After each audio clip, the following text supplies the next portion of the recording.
ہمارا دین حق ہے، ہمیں پیش کرنا نہیں آیا، تو لوگ مسلمان ہو کے اسلام سے باغی ہو گئے۔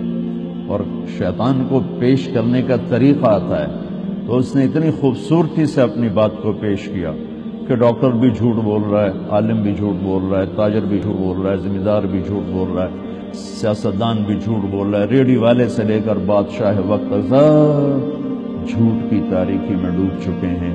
قیامت کے دن شیطان کہے گا ما کان لی علیکم من سلطان، میں نے کوئی ہاتھ پکڑ کے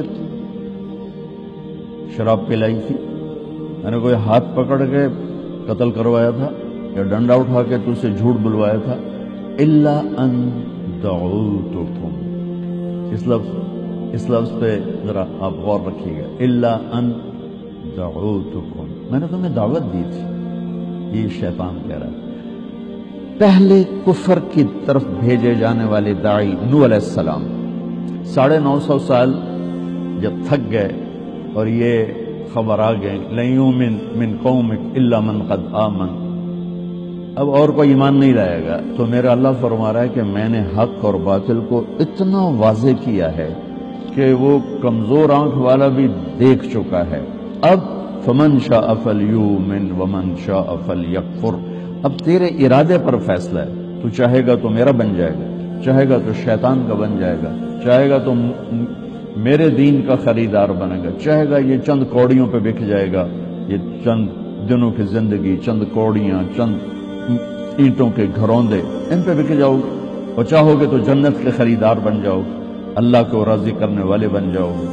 من المؤمنین رجال صدقوا ما عاهدوا الله علیہ فمنهم من قضى نحبه ومنهم من ينتظر وما بدلوا تبدیلا۔ اللہ تعریف کرتا ہے، میرے کچھ بندے ہیں اور آتے رہیں گے جو ان کو نہ کوئی خرید سکے گا، نہ کوئی ان کی قیمت لگا سکے گا، نہ وہ میرے خلاف کوئی قدم اٹھائیں گے، وہ مجھ سے کیے ہوئے عہد کو نبھا جائیں گے۔ تو انسان چونکہ پیپر دے رہا ہے، تو اس لیے بازار میں دو سودے ہیں، ایک باطل وہی ہے، ایک حق وہی ہے، ایک حق کی دعوت ہے، ایک باطل کی دعوت ہے، دونوں اپنی دعوت میں فنا ہیں، فنا فی التبلیغ، حق کی دعوت والے بھی، باطل کی دعوت والے بھی۔ شیطان کہتا ہے فبما اغویتنی، مجھے نکال دیا نا، لأقعدن لهم صراطک المستقیم، اب دیکھنا میں کرتا کیا ہوں۔ وہ کہتا میں زندگی لگا دوں گا اور ڈیرے ڈال کے بیٹھوں گا، اور پھر کیا کروں گا؟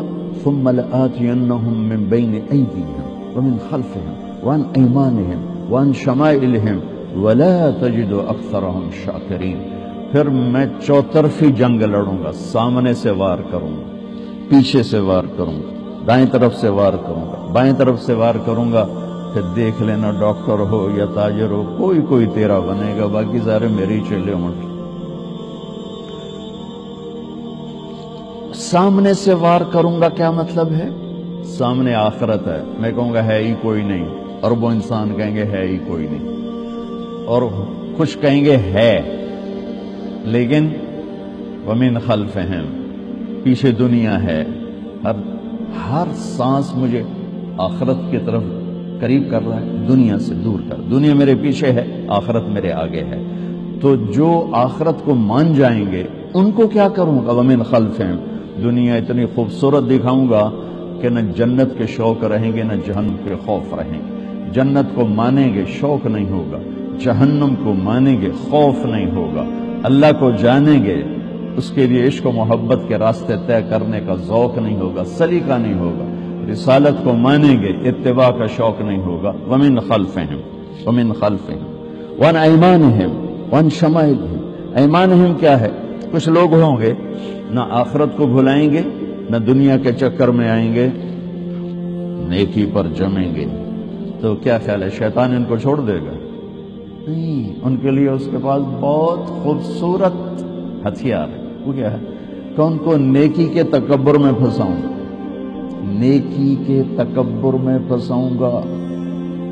وہ اوروں کے لیے آنکھیں پھاڑ کے عیب دیکھیں گے، اوروں کے عیب پکڑیں گے، اوروں کی کمیاں پکڑیں گے، اس پہ تنقیدیں کریں گے، تبصرے ہم تو اللہ کے فضل سے ایسے ہیں، اپنی تعریفیں کریں گے، اوروں کی کمیاں پکڑیں گے، یہ بھی اتنے ہی مردود ہو جائیں گے جتنا زنا کرنے والا اور شراب پینے والا مردود ہوتا ہے۔ کہ میرے رب کو انسان کی عزت بہت پیاری ہے، انسان بطور انسان اللہ کا محبوب ترین نمونہ ہے اس کائنات کا، لقد خلقنا الانسان فی احسن تقویم۔ تو اس طرف سے وار کرنے کا کیا مطلب ہے؟ بہت بڑا طبقہ ہے، پردہ دار عورت جا رہی، سامنے بے پرد نظر آئے گی، شیطان فوراً حقارت میں ڈال دے گا، دیکھو انہیں شرم ہی نہیں آمدی۔ داڑھی والا مرد ہوگا، ٹوپی پگڑی سر پہ ہوگی، سامنے کوئی عام حالات کہا جائے گا نا، دیکھو بے شرمان غیرتی کوئی نبی دی سنت دے خلاف کیتی جاندے۔ یہ شیطان کی یہ جنگ ہے، اس طرف سے جنگ ہے کہ وہ نیک مردوں کو، نیک عورتوں کو، نیک لوگوں کو نیکی کے تکبر میں پھنسائے، تنقید اور تبصرے اور طنز اور اپنی تعریف، اپنی اچھائی میں ان کو مبتلا کر دے۔ ان شمائلہم، الٹے ہاتھ پر گناہ، شراب، زنا، چوری، ڈاکہ، یہ وہ سارا۔ تو شیطان فنا فی تبلیغ ہو کر کام کرتا ہے، اس کے مقابلے میں انبیاء بھی فنا فی تبلیغ ہو کر کام کرتے ہیں۔ وہ کیا کر، اس کو قرآن کیسے بتاتا ہے؟ رب انی دعوت قومی لیلا ونہارا، لیلا ونہارا، یہ وہی ہے لأقعدن۔ جیسے شیطان چوکڑی مار کے بیٹھتا ہے تو اللہ تعالیٰ کہ نبی نوح پہلے نبی ہیں کفر کی طرف، وہ کہہ رہے ہیں اے اللہ میں نے بھی 950 سال نہ دن دیکھا نہ رات، تیری طرف پکارا۔ وَإِنِّي كُلَّمَا دَعُوتُهُمْ لِتَغْفِرَ لَهُمْ۔ نبی دعوت کیوں دیتا ہے؟ شیطان دعوت کیوں دیتا ہے؟ انما يدعو حزبه ليكونوا من اصحاب السعیر۔ شیطان دعوت دیتا ہے کہ لوگ جہنم میں چلے جائیں، اور نبی دعوت دیتا ہے لِتَغْفِرَ لَهُمْ، کہ اللہ انہیں معاف کر کے جنت میں ڈال دے۔ شیطان کی دعوت کا مقصد جہنم میں ڈالنا ہے، اور انبیاء کی دعوت کا مقصد جنت تک پہنچانا ہے اور اللہ تعالیٰ کی رضا تک پہنچانا ہے۔ تو میں حیرت میں گم ہو جاتا ہوں جب میں سورہ نوح میں